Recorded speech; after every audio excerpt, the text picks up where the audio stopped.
Magandang tanghali! Kumusta po? Narito po ulit ang update natin para sa lagay ng ating panahon.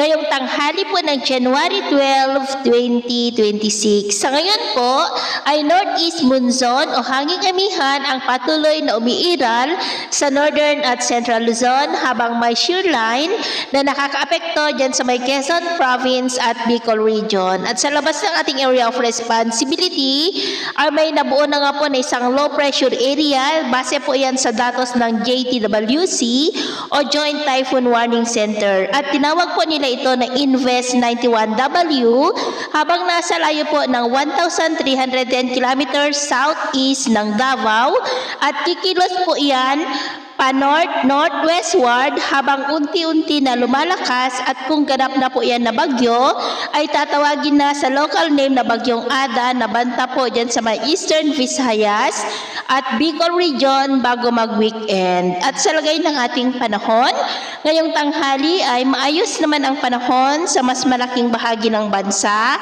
pero may tsansa pa rin ng maulap na kalangitan with isolated rains sa ilang bahagi po ng Cagayan, Quezon, Camarines Provinces, Legazpi, Catanduanes, Calapan, northern part ng Palawan, Capiz, Caraga, Holosulu, at Tawi-Tawi. At sa susunod po na mga oras ay maayos na panahon pa rin sa mas malaking bahagi ng bansa, pero may tsansa pa rin ng maulap na kalangitan with isolated rains sa may Cagayan, Quezon, Bicol Region, Oriental Mindoro, Palawan, Northern Mindanao, Caraga, Davao Region, Sorsogon at Sulu Archipelago.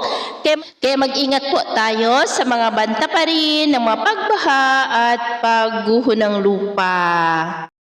At sa atin naman pong mga baybayin, iwasan na muna natin ang papalaot sa silangang baybay ng ating bansa, kanlurang baybay ng Northern Luzon at sa mga baybay ng extreme Northern Luzon dahil ang mga alon po ay posibleng aabot hanggang sa 2 to 3 meters height. Kaya't maaari ay iwasan na po muna natin ang papalaot dyan sa mga may kulay pula para mas makaiwas sa mga sakunang pangkaragatan. So ito po ang latest update natin sa araw na ito. At ako po muli si James na nagsasabing sa kahit ano pagsubok po na darating sa ating buhay, huwag na huwag po tayong mawawalan ng pag-asa. Thank you and God bless!